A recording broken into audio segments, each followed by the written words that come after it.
नमस्कार, मैं हूं देवांजलि मोइत्रा।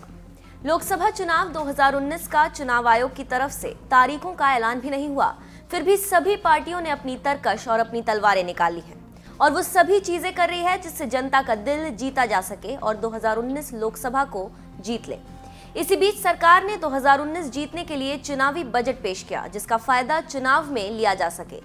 तो वहीं कई राजनीतिक विश्लेषक और समीक्षकों का मानना है कि इस बार के चुनाव में हंक पार्लियामेंट होने वाली है, जिसमें किसी भी पार्टी को पूर्ण बहुमत नहीं मिलेगी और नेताओं को खिचड़ी सरकार बनाने के लिए मजबूर होना पड़ेगा।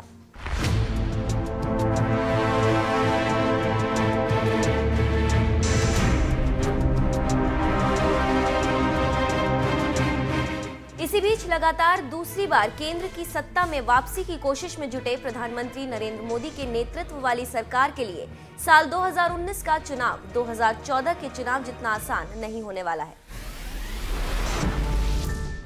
राजनीतिक दिग्गजों की माने तो इस बार लोकसभा चुनाव में केंद्र की सत्ता पर काबिज बीजेपी अलग अलग राजनीतिक पार्टियों से आने वाली 3 शक्तिशाली महिला राजनेताओं से खासी चुनौती मिल रही है।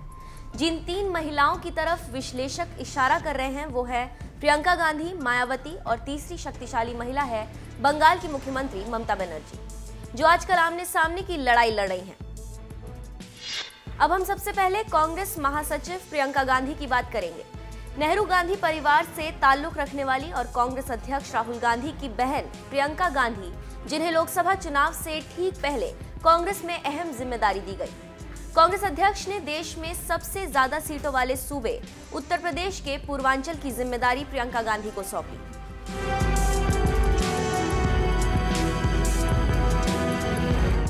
अब आते हैं दूसरी शक्तिशाली महिला पर, जो पूर्व में शिक्षक रही हैं और अब बसपा प्रमुख हैं, और उनका नाम है मायावती।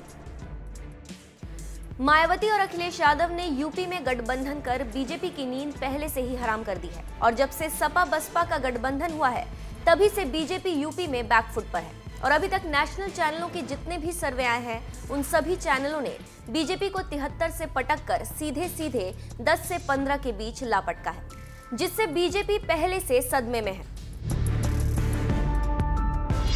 अब बात करते हैं देश के शक्तिशाली प्रधानमंत्री से सीधे टक्कर लेने वाली पश्चिम बंगाल की मुख्यमंत्री ममता बनर्जी की, जिन्होंने बंगाल में बीजेपी को रोक कर रख दिया है और बंगाल में बीजेपी और टीएमसी के बीच एक जोरदार टक्कर देखने को मिल रही है।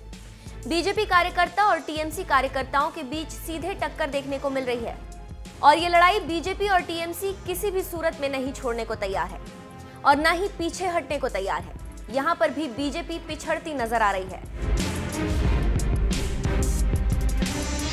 इसी बात को लेकर राजनेता से लेकर विश्लेषक तक कह रहे हैं कि 3 महिलाएं मिलकर इस बार मोदी के रथ को रोक देंगी, जो हकीकत में सामने दिख रहा है। लेकिन अब देखना दिलचस्प होगा कि लोकसभा चुनाव में जनता क्या करती है और होता क्या है।